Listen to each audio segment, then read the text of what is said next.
Okay, welcome to the 8th video in the series of majuscules. So this is the letter H, and I am, as per usual, using an oblique pen holder with a Leonard EF principal nib. I have watercolor ink on my nib, purely because it dries quickly and allows me to then analyze the letter.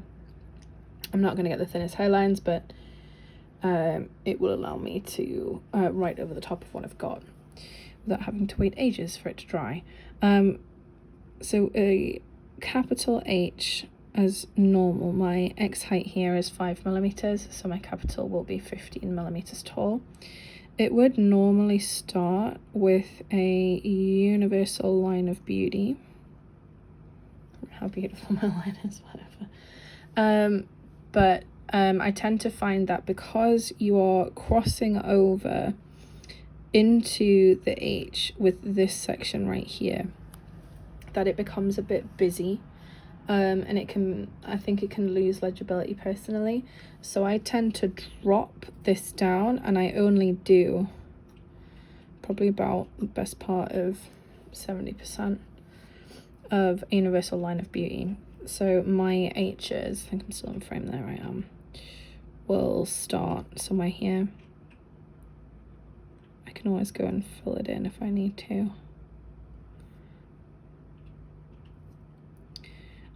Again, I'm going to bisect this space right here. So I've got my crossbar, which is going to swing all the way up and back down, leading me to this H shape right here. Okay, so I can go back and I can either change this into a just a straight top, or I can add a flourish here if I want to, which I think I will do. Okay, so H's have great potential for flourishing. Let me just clean off my nib really quickly. Should be great if I didn't put everything on top of my tissue. There we go.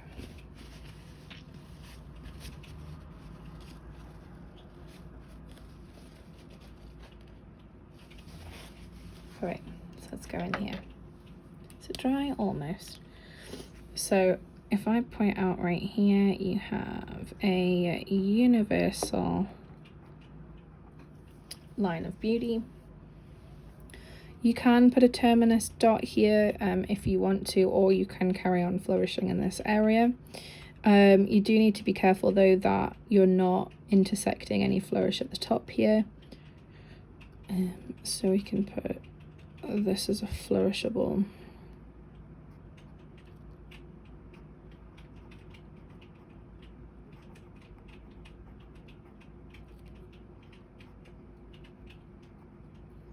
As a flourishable space. I'll just put a little note up here that this is 2/3 universal line of beauty in the way that I do it, just so that if it were to continue, can you see it would intersect with this right hand side, and that's, I tend to find that either that means I need to drop this side lower, but I think it affects legibility as well. Okay, so we should have in an H, I think that's just about dry now, we should have a contained oval over here, which is obviously along the slant line. That oval should echo the sort of size of this contained oval right here. Again, both along the slant line. And both of your crosses right here should be as close to 90 degrees as possible. I've explained it before, but when you have a crossing, bearing in mind that we have to use the slant line here, so we're limited to 54 or 55 degrees. Some people go 54.5. That's absolutely fine. And your 90 degrees is going to be as close to perfectly horizontal as possible, so that sections end up being as similar as possible on either side. If you have a cross section which is not, I think I can drop it down a little bit lower. So if we've got a thing like that and then we come up like here, it's not going to look as clear that there's an intersection, and it can even draw too much attention to this area, making it look too busy.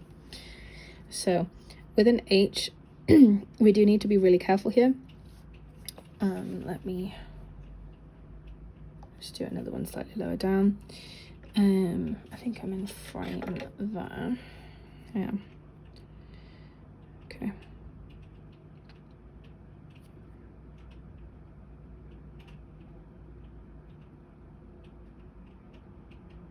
Right.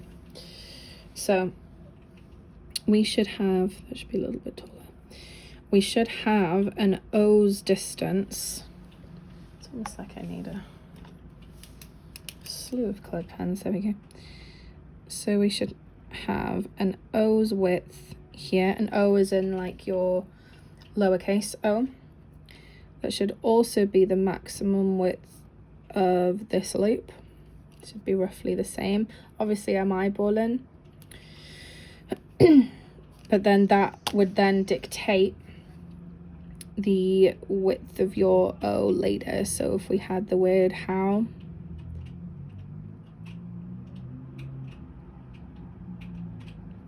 something like that, means that we've obviously got an O width in here. We should have an O width of gap. We should then have approximately O widths in here also, and about an O width up here. So this O width is repeated so many times throughout words, we need to be able to integrate it into letters. I have swung wider down here purely because if I follow that line down from my loop, I should have approximately an O gap, which would be your entry stroke. So you should have the finish of your majuscule leading into an entry stroke for your next letter. If you don't want to, you can absolutely flourish that area. It just looks like I've written whoo. I think I'm still in frame there. Yeah, I am. I'm zoomed right in so you can see really clearly, so sometimes I go out of frame. But if I just do this in here really quickly. So we could do something like that. Again, that needs to be a little taller. Then you'll see we have the entry stroke line leading to your letters. Okay. Okay. I actually think I've made mine a little bit shallow compared to my capital, but you live and learn. Okay. So there is also a way to do an H all in one stroke. I think I could fit it over here somewhere. There we go. So an H all in one stroke. I think I'm still in frame, I am. Means that you're doing a loop on the bottom. The thing about the loop on the bottom is that when it's coming up into the loop at the top, the loops must be about the same width, so it must have roughly the same amount of negative space in. Because I've taken mine, you can see I've taken mine, here's my baseline, my 5mm, and my halfway line. I've taken mine to 1.5 times the X height, so that means on the other side, wherever that is going to be, it means that my loop needs to be the entirety of this height, which means that I am then limited to doing basically a completely flat crossbar right here.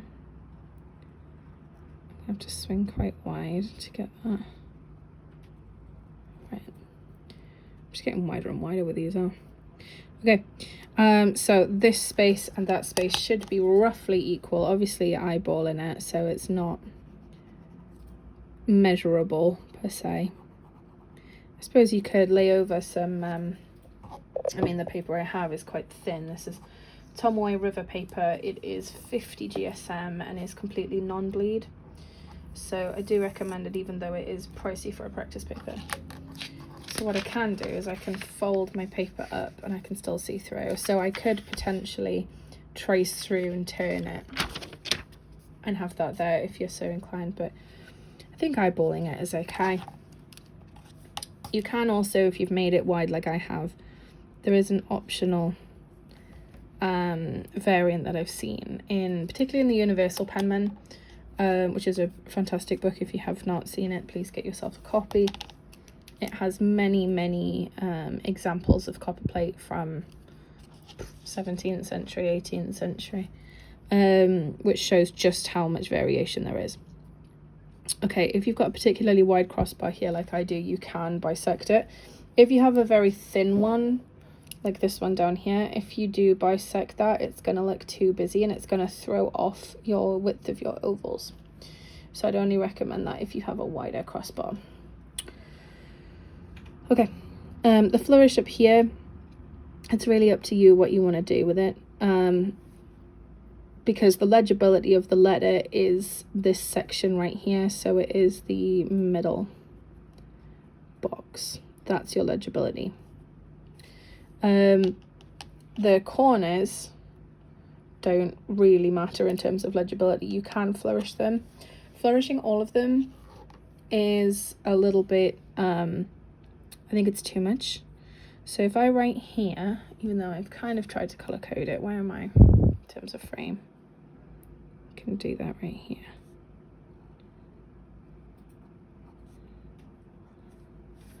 I think I'm still in front of that. I am. So that's equal negative space.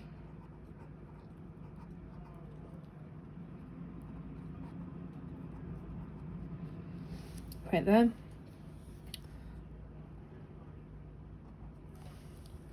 I need to move that slightly up. There we go. So then you can bisect crossbar.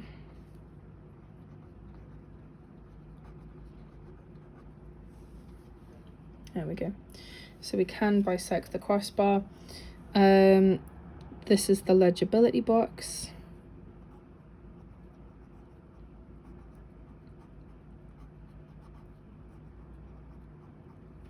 So that is a no-go for entering again, otherwise you're going to lose the legibility of your letter. But we could make something just completely over the top and ridiculous. You do need to have a think about what letters you have after it. The example that I've done has small letters after it, like this. But I mean, in particular in my name has 2 extra ascenders and a descender as well, so with that capital H, so it becomes very cluttered really quickly. Okay, so if I leave that there for now and I do bog standard this side, I'll leave that there. It means that if I've got a word like hall, so even if I loop that back up right here,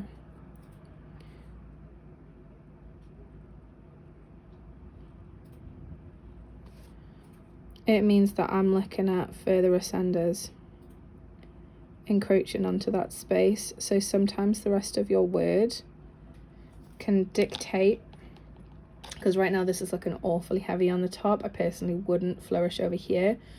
It is an option to take this down right here, so we could just drop this lower like I did before, which would help to balance out those big ascenders.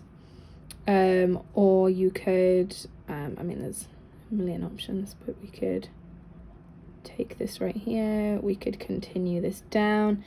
It's up to you however you want to flourish it, as long as wherever you're crossing is as close to 90 degrees as possible. Obviously it's never going to be perfect, it's not a problem, but you also need to be careful of making these too wide. So the gap, have I got one that's kind of available? No, kind of. Okay, in fact I think this one's a better example. So right here, I've talked about how this space, and if this is an enclosed space, it must be approximately equal, but you've also got the fact that this width and this width must be roughly the same. If you go to the widest point of it, it should be roughly equal to the widest point.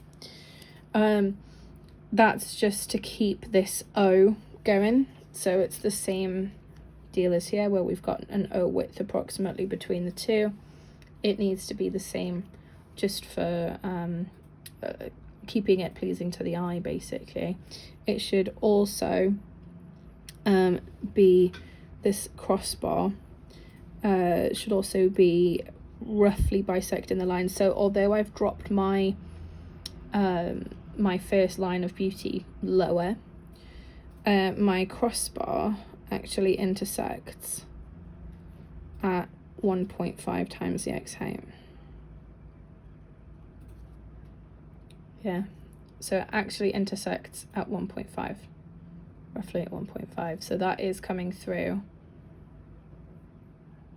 almost perpendicular, so almost straight across, and it's halfway up of the total height of my letter. You can move that up and down should you need to, if you have other elements going on with your letter, but I would say for the most part it would affect legibility, so wherever you can, keep it at the 1.5 times the X height line. So if I put right here 1.5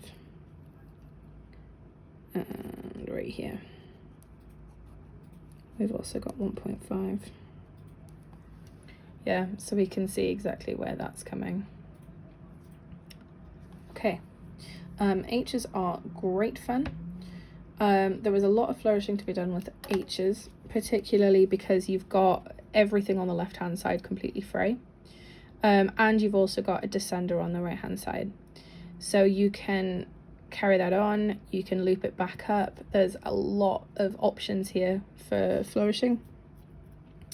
So if we did do something completely ridiculous, I mean, I rarely ever do, but yeah, let's go for something here.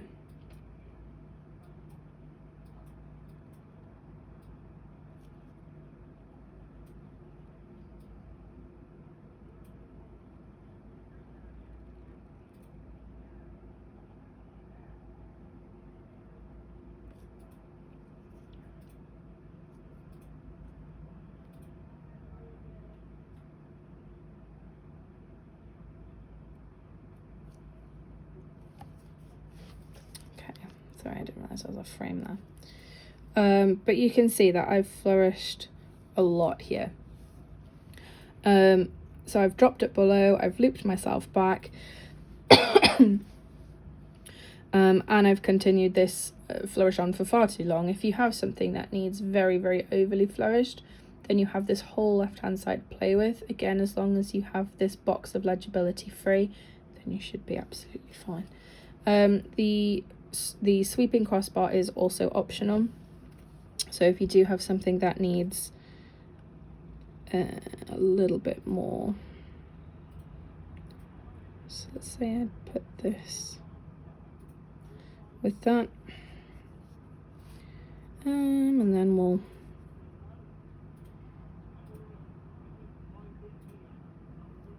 just trying to think what we need to do. Okay.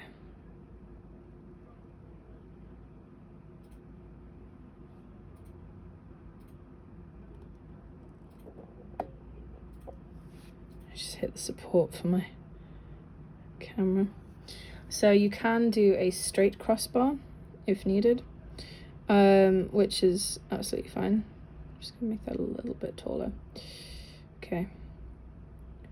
And I mean, it's really up to you. what you want to do with it. But that's what that sweeping crossbar is an option also. Okay, I think that is about right for an H. If I zoom out a little bit, then you can see everything just about, because there's a lot. Okay, I think that's just about it for an H. If you do have any questions or anything, then please tell me. Thanks so much.